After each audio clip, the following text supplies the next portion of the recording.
Is my microphone on? Is that heard? Okay. Good afternoon, everybody. I hope everyone was able to enjoy their lunch break and had enough coffee to get through the afternoon. And really, thank you so much for being with us for the next hour here. I'm just going to start our timer. Really good to have you all and to have my panelists here. To discuss the business sector, its role in peace and development, and what we call economic diplomacy. I have to admit that by the way, my name is Andrea Sankey. I've introduced myself so many times today, I figure I'm Andrea Sankey. I'm a journalist and senior presenter for TRT World in Istanbul. I have to admit that I actually really had to think about how to conduct this panel because it initially sounded, when I saw the topic, purely positive. How can the business sector contribute to peace and economic diplomacy and effectively make the world a better place? Then I had to consider it's actually a bit more complicated and sensitive than that, because if the private sector wants to play a role to any extent in conflict prevention and economic diplomacy, business leaders will have to judge what best serves the interest of peace and development. And those decisions, those judgments can often foster disagreement, as we know, just as they do in the field of political diplomacy. So having said that, there are some obviously straightforward, simpler ways for the private sector to contribute to public welfare. We know the concept of corporate social responsibility. It was really launched in earnest a few decades ago. That sector, as well as corporate philanthropy, have actually taken off and proven rather beneficial for the most part. But it is when business crosses borders, nearing the realm of conflict zones or political instability, area where there might be human rights issues, the decisions, those judgments that I was referring to can become a lot more complicated. So I will be asking this panel, how does a business engage in sometimes politically sensitive arenas as a force for good? And how can businesses be best informed as to what impact their investment decisions can have? Also, as I mentioned, have the now 2 decades of experience with corporate social responsibility and corporate philanthropy, have they produced optimal results? Hopefully we'll look at that too. So let me introduce my panelists. Here to my left is Anastasia Zoteva. She is the CEO of Akkuyu Nuclear JSC. Next here, Nail Olpak. He is the president of DEIK, that is the Foreign Economic Relations Board. Simone Kozlowski, he is the president of TUSIAD, which is the Turkish Industry and Business Association. And on the end, René van der Linden, he is the former president of the Parliamentary Assembly of the Council of Europe. And you know what, I'm gonna start simple. Simone, with you.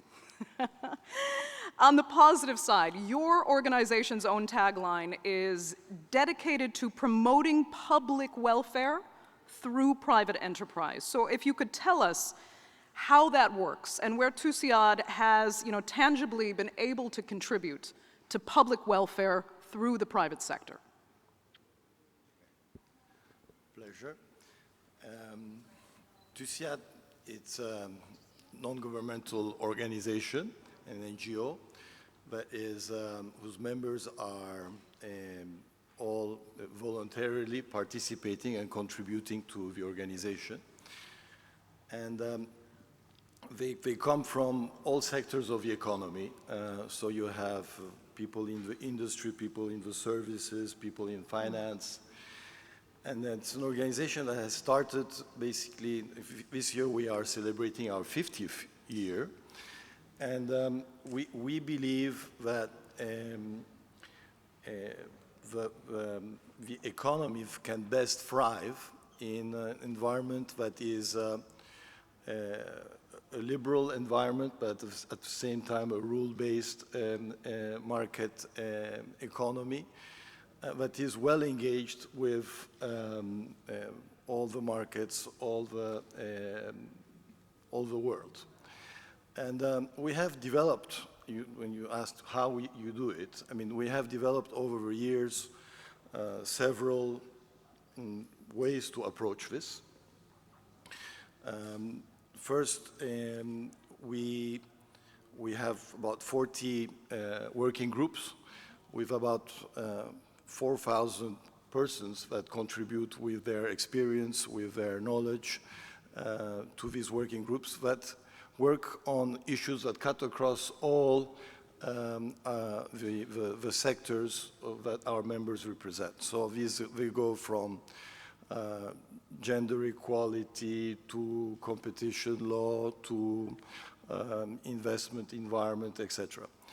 Now, when we try to create awareness, when we speak about the last few years, it has been lots of webinars where we also try to engage people from the academic world, from both local but as well think tanks across the world. We have a relationship with, for example, the Brookings Institute in Washington since many years, with Chatham House, with many think tanks. We cooperate with several universities, including in France, in Germany, like Sciences Po, etc. And there we organize even competitions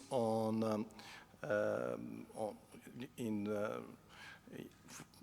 respect of Turkey, the Turkish business environment, and basically we do a lot of traveling and visiting both ministers, people in the academia world, where we share basically the output of the work done in our various working groups, where we share our views on the economy. And it is usually heard with a lot of interest because it has this aspect of being totally independent and therefore objective. So basically, you're saying it's engagement. It's engagement. It's input from as many sources as possible, getting even data and research from as many different groups as possible so you can understand your markets, understand the publics that you're delivering to, engagement across the board. Correct. Engagement with academia, engagement with politicians, engagement with the business communities of the rest of the world. And that's in many ways not for profit. This is about gaining, this is about gaining knowledge so that you can do your work as an organization better.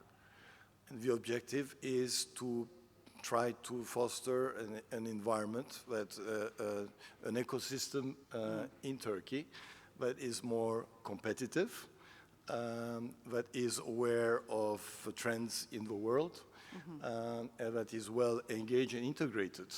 So when you asked about some successes in the past, I mean, I think we have been taken a critical role of advocacy when in the mid-90s, when Turkey negotiated the customs union agreement with Europe.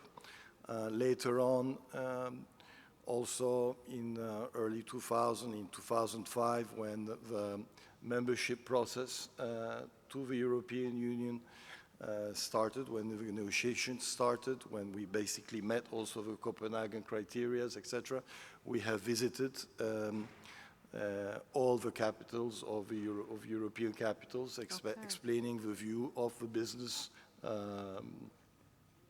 of Turkish business.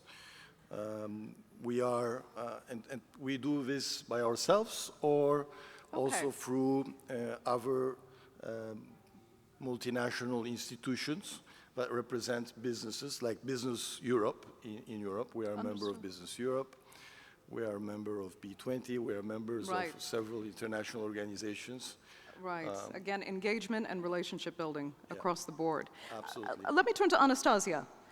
Because Akkuyu is Turkey's first nuclear power plant. That's an achievement in itself, but it's also one of the biggest projects in history of Russian-Turkish relations. So a lot to say there. That's why I'd really like to understand how your company manages the somewhat complicated relationship between Turkey and Russia. I mean, politics do intervene in business sometimes. If you can tell me how challenging that's been and how you've been able to manage that delicate relationship. Well, what I can tell you first, that when country comes into nuclear club, and Turkey, it's newcomer in this club, what does it mean for the country and for people, citizens, population? It's development. Because it creates new working places. It develops science and technologies and people itself, because curiosity, as we know, it's the main pushing role in our entire life. When we newcomers, you became kids, and you open your eyes and you're trying to get as much information as you can, which brings you in this very, very good mood to be open to everything new. Of course, nuclear, it's state-oriented business, of course, because Rosatom, which is Akkuyu is daughter company of Rosatom State Corporation, it's Russian state entity, and of course our counterpart by intergovernmental agreement which were made between our countries is Ministry of Energy of Turkish Republic. Of course it's state, but we know that at the end of the day, our politicians, our senators, our state companies, they are working in order to make people's lives better, right? To develop their citizens, to develop their country, to give them new opportunities. That's why I think, of course, as a state, mutual state project, as a largest mutual state project, it makes a lot of different, I wouldn't say troubles, but you know, issues we need to pass through together. But at the end of the day, we always found a compromise. Like in diplomacy, you know, that diplomats, they are working together in order to find compromises between country and energy sector. It's a blood for every country to be developed, right? So, and it's at the same time, it's a business. And we can see like this economical diplomacy. For example, when you're a businessman, of course you cannot stay and fight against your enemy, because otherwise you will lose money, you will lose opportunity, you will lose markets, you will lose everything, and people. So you're forced to find a compromise. And Akkuyu project, this largest project between our country at the whole history of our partnership and relationship, shows that nuclear and peaceful atom, it's a way how both countries and people can get a compromise, can work together in an atmosphere of partnership and friendship. Can you talk about the wider effects of that success, that business relationship success? It's not just between you and Russia working only at Akkuyu. It sets an example for better business relationships through many sectors. Absolutely. In Turkey and Russia. Where have you seen the kind of domino effect? Not only in Turkey and Russia, actually, it's big international business. For example, one of our largest equipment, our turbine, are coming from France. So France is also involved in this huge project. Of course, a lot of manufacturers in Turkey working on this, and in Russia also working on this. So, I mean, how to say, as much people is involved in this project, as much people is breathing one breath together in order to achieve their mutual goal, and we definitely have a mutual goal, then less bad issues is coming inside, because all people like on one road, and you know that this road will bring you to the very, very nice future. I mean, to what extent, if I can ask you this, do you ever worry about various geopolitical struggles? Or do you feel that business can just transcend that? Well, I would be a fool if I would not worry about it. Of course, we should take into consideration a lot of issues between our countries, between our partner countries, worldwide countries, because nuclear is very delicate issues, and a lot of countries is inside this club, seeing of what's going on our project, and of course, yes. But at the end of the day, we understand that this is for future development, good relationship, business, for our kids and kids of their kids, and it helps us to pass through these delicate things. But of course, we're forced to be, how to say, careful, and a lot of diplomacy is needed in order to manage. Renee van der Linden, I'd like you to pick up on that, if you don't mind, because your background is political as well. So where do you see kind of the overlap in diplomacy between the political diplomacy angles and the business diplomacy that's there, especially when there are relationships that have struggled? The Turkish-Russian relationship can be an example. At times they've had serious geopolitical conflict. It has been resolved. But how do you manage the role of business through those more difficult times? Thank you very much. I had always a good combination between my political life and, let's say, activities in society. And may I say, first of all, it's extremely important that we see that companies become more and more international. They go outside the borders. And the second thing is that the pure liberal economy has a lot of, caused a lot of problems. So that we see that today the society want to have also that companies have good governance, take care about sustainable development, and they are also need to be keen on climate change. They risk to damage the reputation if they don't have a proper business in this way. I personally, I'm a member of the supervisory board of Eureka Sigorta in Turkey, of the Garantie International in Amsterdam, and of one of the companies of Renaissance Group in Turkey. And one of the things which is extremely important is, first, the mixed composition of management teams, of supervisory boards, so that we can learn and see how the different cultures can work together. This is a tremendous advantage. The second is that we have strong connections with universities and business schools. And young people today, they are much more global. They think much more global than in the past. I was chairman of the Master School of Management in Maastricht, and we had connections all over the world, from Indonesia to Peru, to Africa, the Middle East.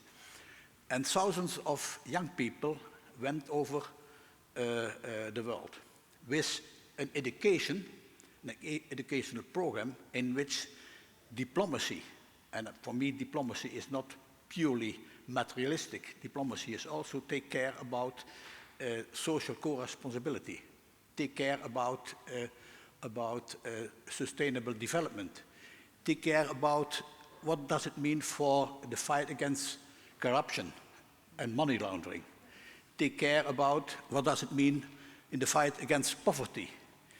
Because if we don't give attention, and the companies don't give attention to the fight against poverty, it will have a splashback without any doubt towards our economic activities. So for me, it's really important that we connect the universities, the business schools and the management schools and the programs in this to the business community. I organized a number of years ago a business forum in Maastricht between the Netherlands and Turkey. TUSIAD was also present. The NGOs were present, non-governmental organizations. The politicians were given, your former president Abdullah Gül, and from the Netherlands and Turkey, more or less 40, 50 companies. And this is a way, especially, to promote economic diplomacy. It's a connection between, let's say, what's going on in society. Okay. I want to pick up on what you're saying there, because it sounds like you're looking to build more of a social conscience in business across the board. You mentioned even the fight against corruption and the fight against poverty. Now, that was kind of the sensitive territory that I was talking about, business having to navigate. That's what economic diplomacy, at least by much of the definition, actually is.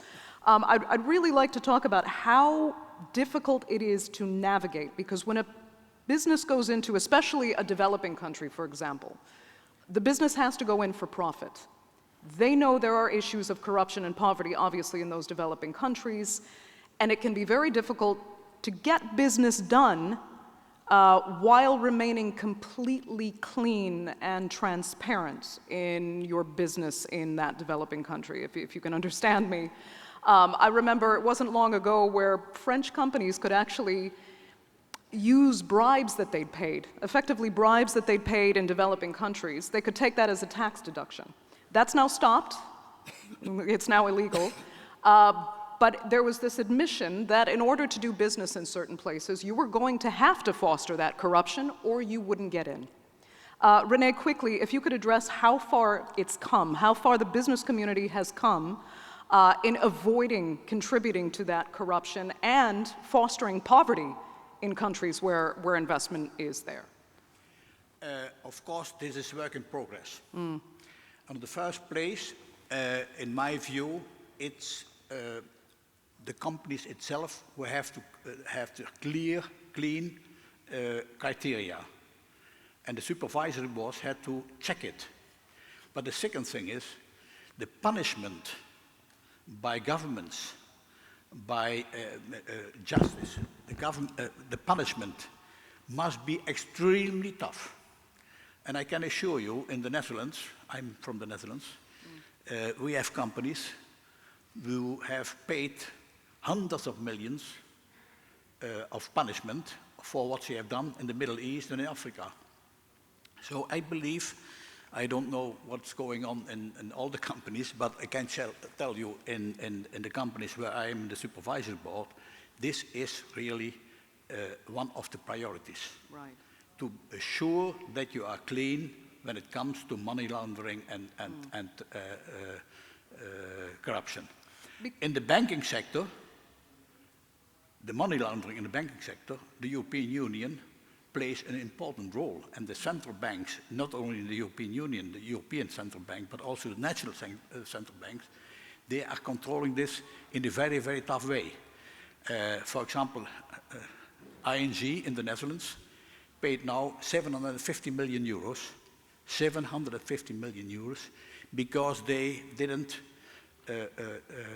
control the huge money flows between Eastern Europe and the Baltic states and the Netherlands. Right. So I'm sure that if there is a tough policy, and also the organizations like TUSIAD and in the Netherlands, VNO, NCW and so on, all these employers associations have a clear stand on this, this work in progress will continue and will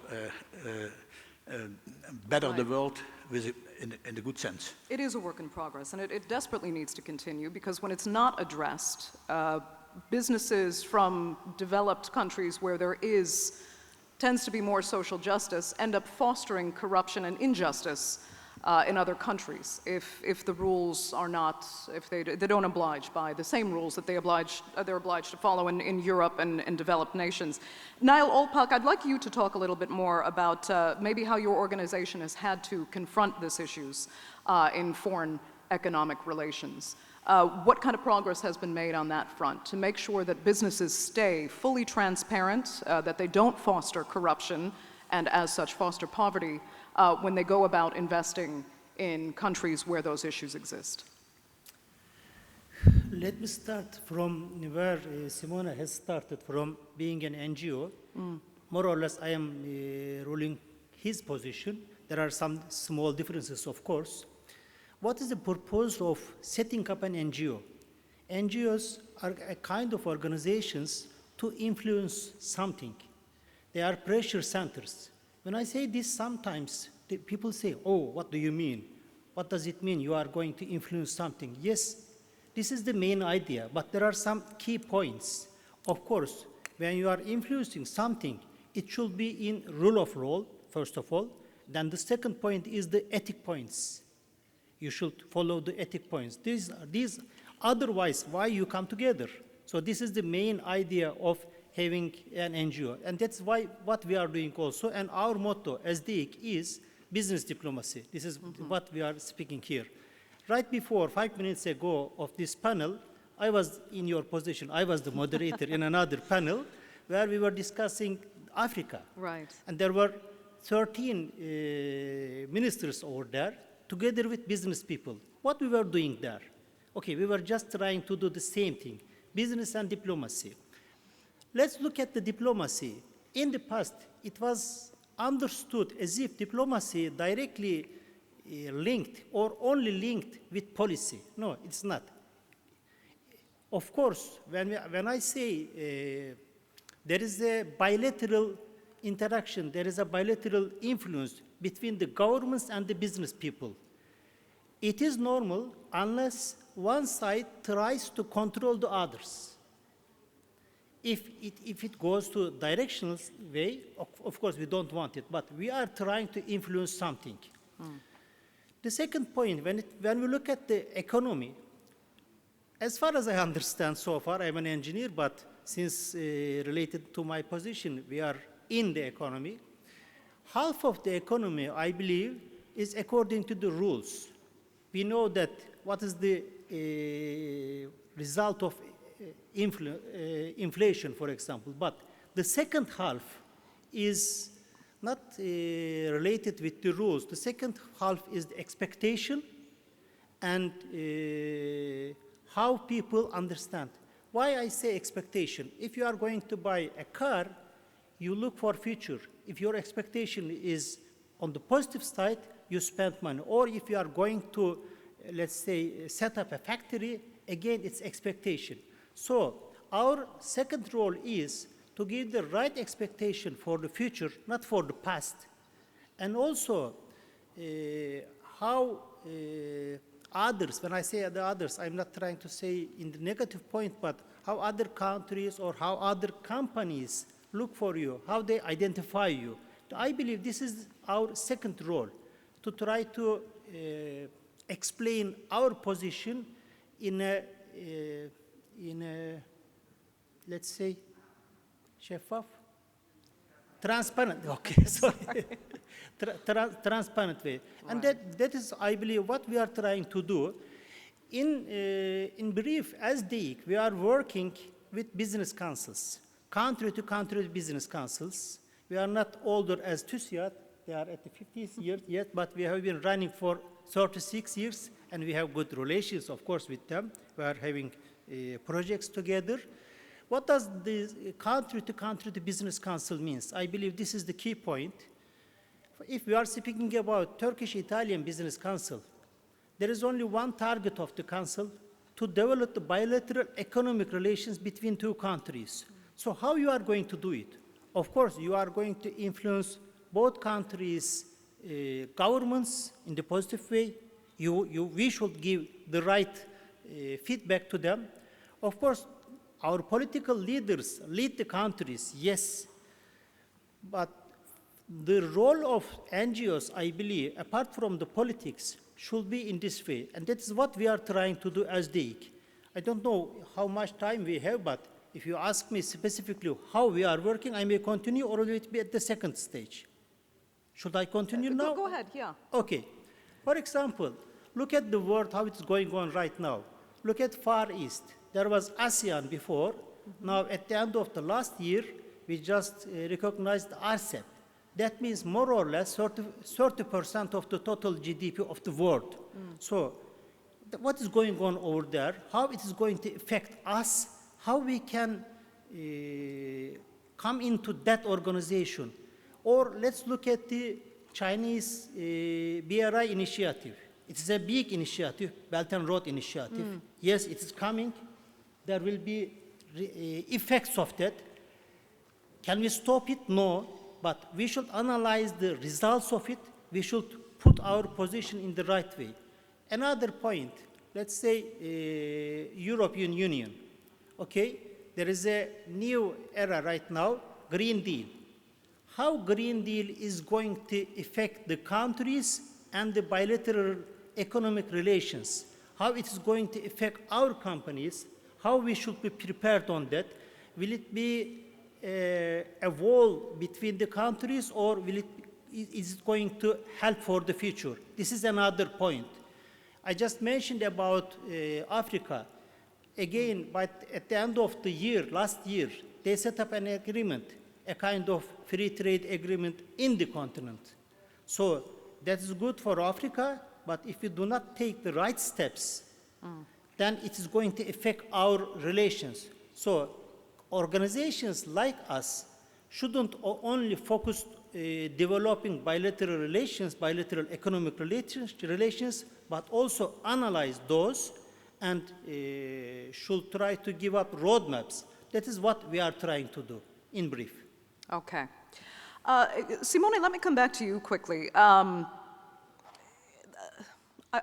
want you to help us understand how much the private sector and business is really allowed, if that's the correct word, to have that kind of social conscience that Renee was talking about and actually judge conflict and instability in other countries that they might be looking to invest in, as well as in their own countries, and potentially, in a sense, kind of intervene in order to make what could be very influential decisions on behalf of what they believe is good or right. In other words, to, in a sense, make political judgments in order to decide how to conduct your business in a foreign country and in your own country. It's a difficult question, I understand, but I mean, how much are you allowed to genuinely think about political consequences, perhaps, of business decisions? Well, let me follow up on, for example, the example that Nail just shared on the Green Deal, right, and climate change. The world is now facing a global problem, Right. which needs really a multinational approach. A single country cannot do it by itself. And so you need to create awareness that we all need to have a roadmap, both the business community as well as the policymakers. And if not, what would be the consequences, right? So, for example, we as TUSIAD, we organized the day before, for example, we had a meeting with our members, which was open to the media. And we have invited Mr. Schwab from the World Economic Forum to speak about stakeholder capitalism. And we invited Mr. Sharma, who's president of COP26. And there we shared, and we, as also president of TUSIAD, that the idea that we now need to take some steps. And one of those steps is, for example, to approve the Paris Agreement as a country and set some ambitious goals as companies, but as well as a country in terms of carbon emission, etc., just as the European Union has done for, in the objective of getting carbon neutral by 2050 and by reducing the objectives of 2030. So basically, you need to encourage basically all the stakeholders Right. to take a lead, to take a part in this global challenge. Yeah. That's it's. I don't know if that answers your question. In part, yes. Because I actually So wanted to. what is missing? Tell me what is missing. No, just I was leaning toward more politically sensitive issues. For example, when politics actually become involved, as we've seen so often. I'll give perhaps not the best example because I know social media businesses are somewhat considered a different realm. But when we see organizations, for example, like Facebook and Twitter, have to ban the accounts, for example, of politicians in various countries, even though it affects their bottom line, they have to argue, we do this because we have to protect people from hate speech. We have to become more politically involved, even as a business, a for-profit organization. We have to make somewhat political decisions in order to protect our business in the end. As I said, this is social media. I understand it's in another realm, while this is more traditional business. But traditional business does very much cross into political territory sometimes. But I would actually, well, we'll venture now into the green initiatives because that's another politically sensitive topic, actually. And if we're not going to see governments take the action that is needed, it does fall on business. It falls on business to take what can be economically sensitive decisions as well. You might not be looking at the same profit level if you're going to consider making your business green and adhering to the agreements that even some governments refuse to adhere to. So let me ask Anastasia this. I want to bring you back into the conversation. When you look at going, you know, we have to have, most people agree, we have to look at a greener future. Business is now expected more than ever to start taking a better lead on this because many feel politicians have failed. You're an energy company. How much do you have to take green initiatives into consideration, even if it might cost some profit? Because you know that that is likely what will be best for the future of your business, even if it doesn't manifest right now. I'm very lucky answering this question because, you know, nuclear energy is second low-carbon energy after hydropower. So all nuclear power plants on the world reduce CO2 emission by 2 gigatons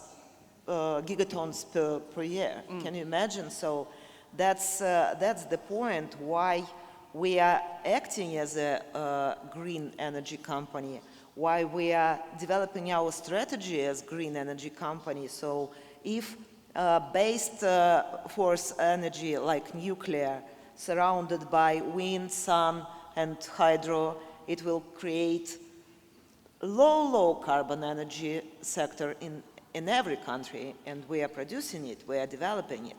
And at the end of the day, your question about, I would address to my colleague Neil about it and support him is in his sentence that at the end of the day, ethics and moral should be base load for every business entities, every politicians, every diplomat, and every citizen around the world. Because, of course, my dear René told that as for now, we should punish companies which is breaking the rules of transparent business-oriented models and so on. Of course, sometimes we need to punish. But if we create society together, business, diplomats, politicians, citizens, which has certain moral, good ethic,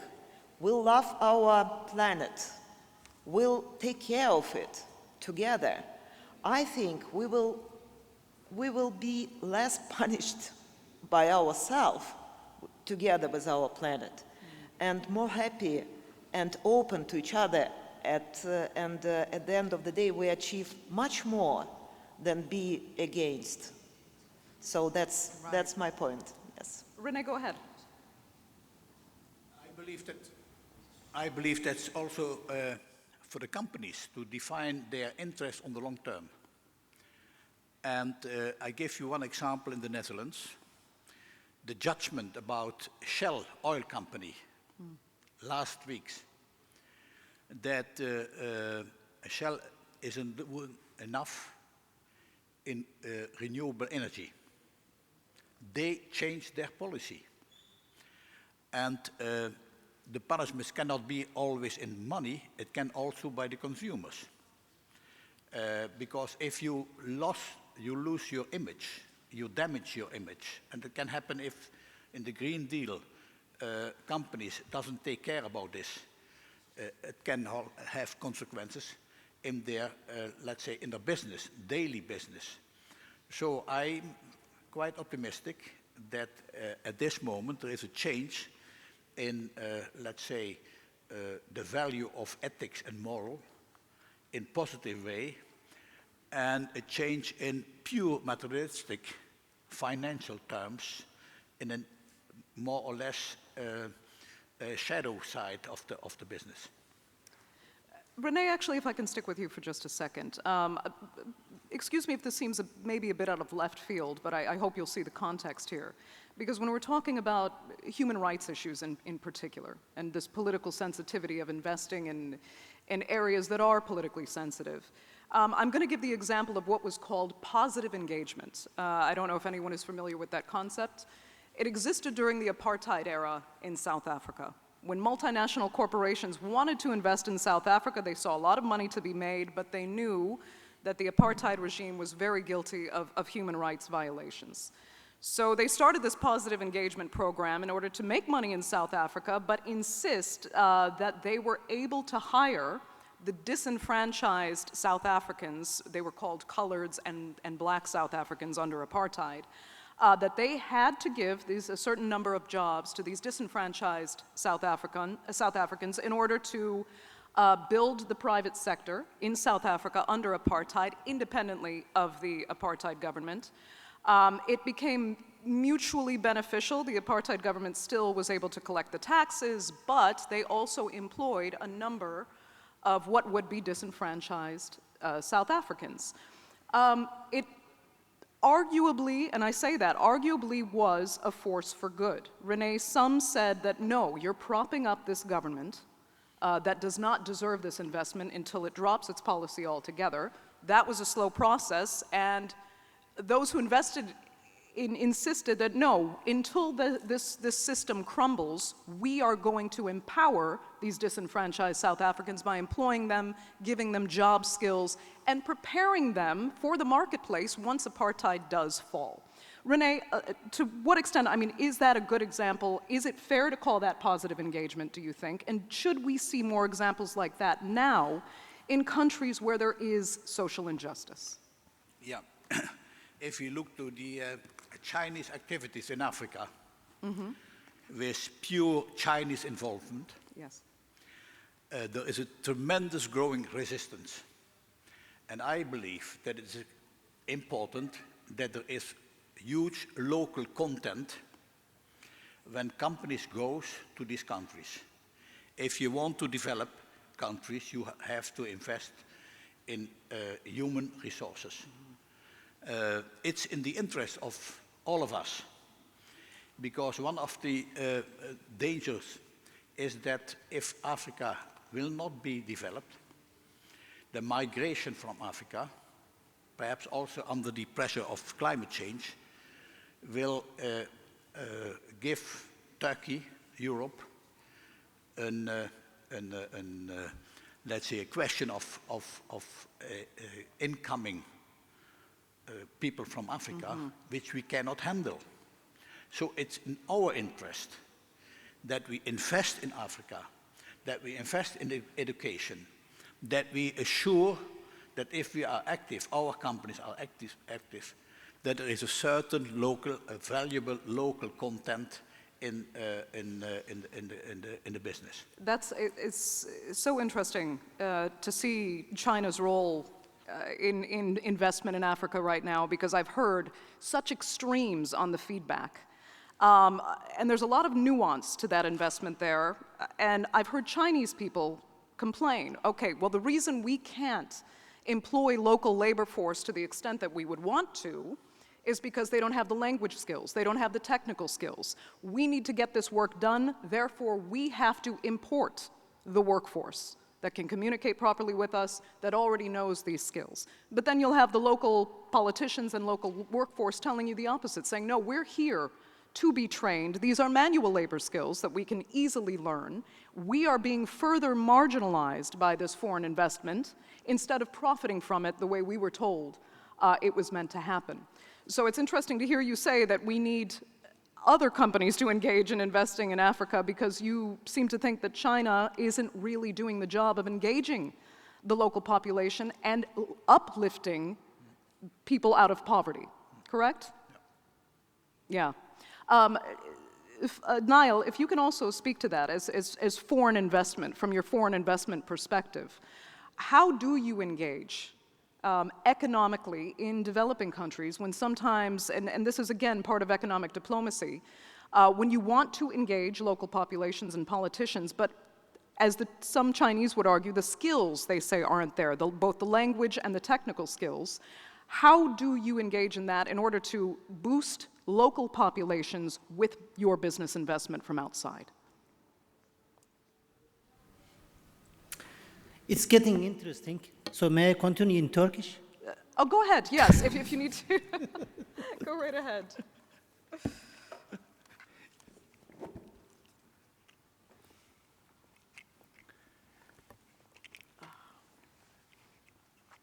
Go ahead. Okay. Konu ilginç tabii, bir miktar daha kendi dilimde rahat ifade edeyim izninizle. Hadiseyi sadece bir ülke bazında göremeyiz. Bir Çin gerçeği var. Bu gerçeğin içerisinde sakınamayacağımız alanlar var. Ben mesela Çin'in Kuşak ve Yol İnisiyatifinden bahsettim. Çin ne yapmaya çalışıyor Kuşak ve Yol İnisiyatifiyle? Kendi ürettiği ürünleri zengin pazarına, zengin pazar dediğimiz zaman Avrupa pazarını kastediyoruz, daha hızlı bir şekilde ulaştırmak istiyor. Son derece doğal. Peki ne demek hızlı? Deniz yoluyla klasik olarak gönderdiğinde mallarını yaklaşık olarak 45 gün civarında bir sürede teslim edebiliyor. Şu anki gerçekleştirdiği alttan deniz yolu, orta koridor ve üst koridor üzerinden, ki en hızlı koridor Türkiye'nin de üzerinden geçen orta koridorla mallarını yaklaşık olarak 7 gün ile 9 gün arasında zengin pazarına götürmek istiyor. Şimdi ben Türkiye olarak değerlendirme yapıyorum. Ben ihracatımın %50'sini zaman zaman sadece Avrupa Birliği değil, diğer birliğe üye olmayan ülkeleri de düşündüğümüz zaman %60'a kadar kısmını bu pazara yapan bir ülkenin temsilcisiyim. Çin'in bu inisiyatifini durdurabilmek gibi bir elimde imkan var mı? Yok. O geliyor.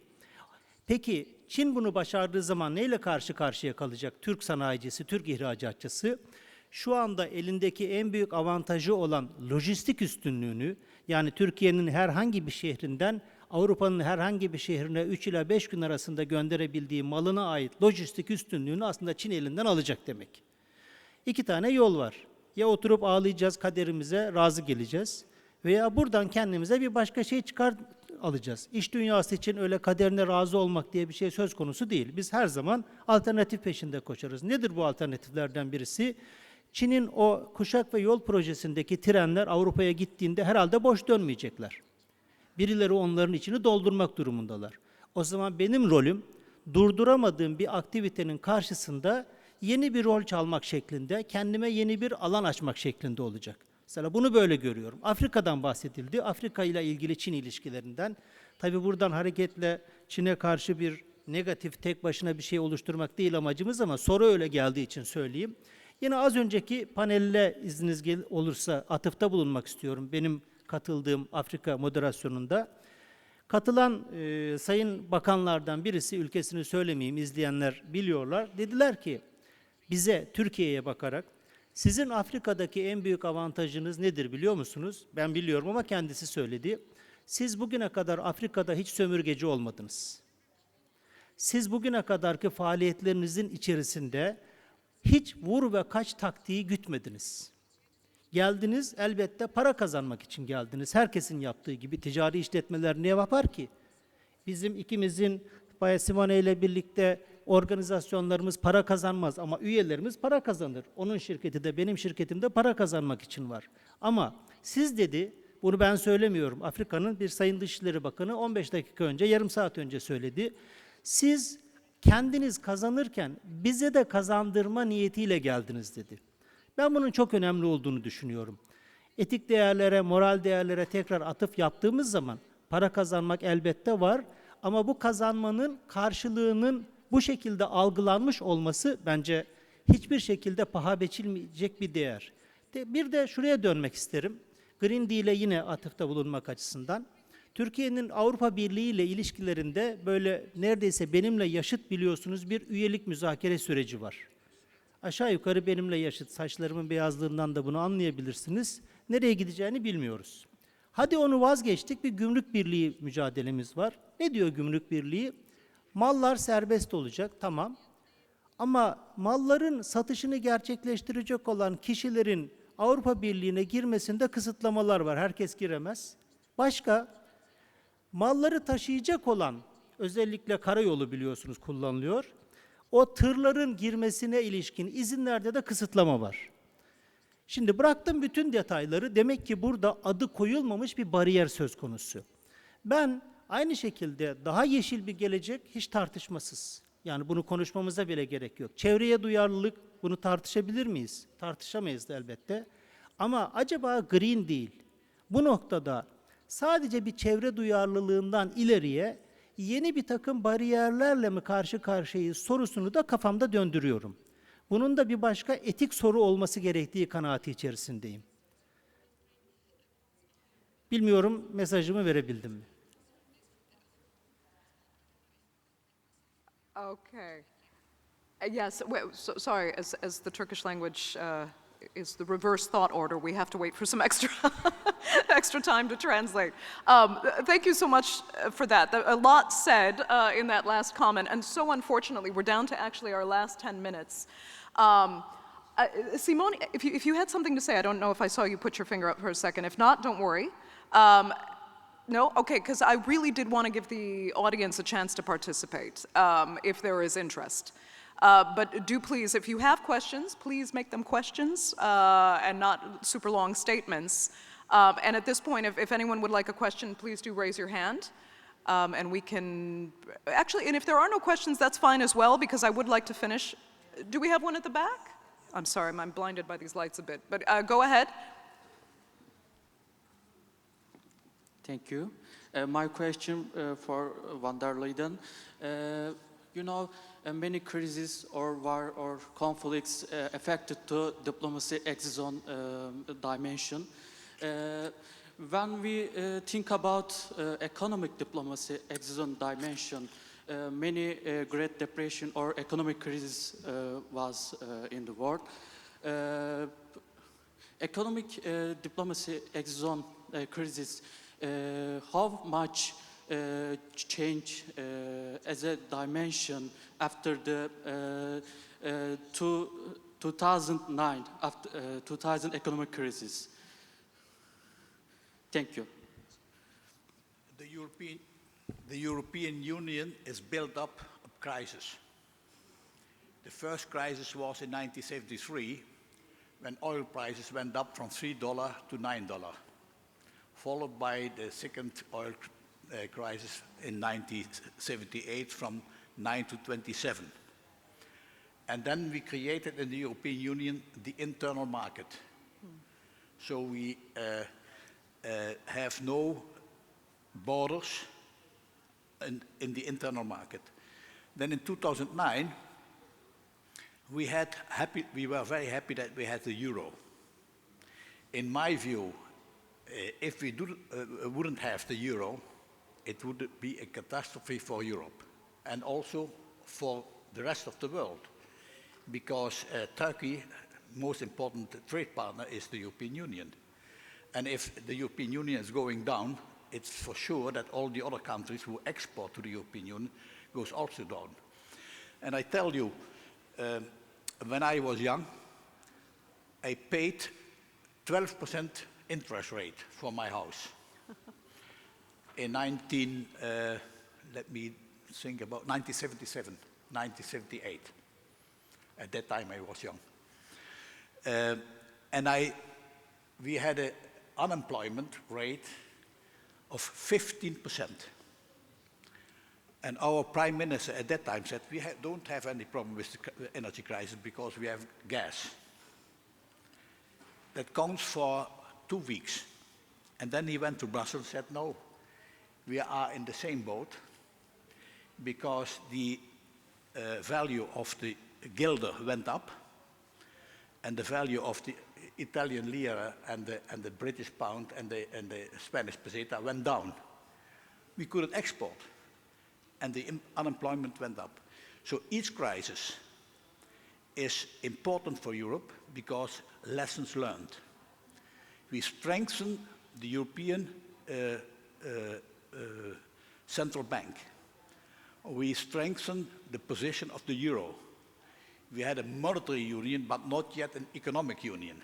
So now there are elements, also the last crisis, elements added from an economic union. Also the COVID crisis was extremely good for Europe. Bad for the people, but for the European integration and for the European institutions, it's good. It showed that we couldn't have a policy member by member, state by state. Then we would have a competition between the injections, what does it mean? The vaccines. We would have a competition for the vaccines, and then the stronger countries would buy and deliver the citizens, and the countries who have a less economic position would pay the bill for that. For me, it's clear the crisis in 2009 came from the United States, was handled in the European Union in an excellent way. We paid, of course, a lot of economic offers, but at the end, we strengthened the European Union and the institutions. Okay. At this point, René, I'm going to have to give you the last word because we are actually over time. It went by much more quickly than I think we expected, but really I'd like to thank these 4 panelists so much for all of your insights and for sharing your perspective. It's greatly appreciated. And thanks for everyone for being here. I hope that was informative as much for you as it was for me.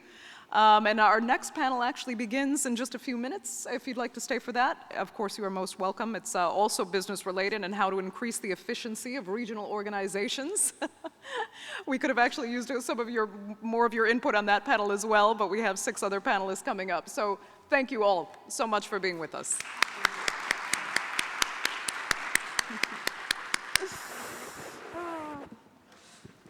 Thank you so much.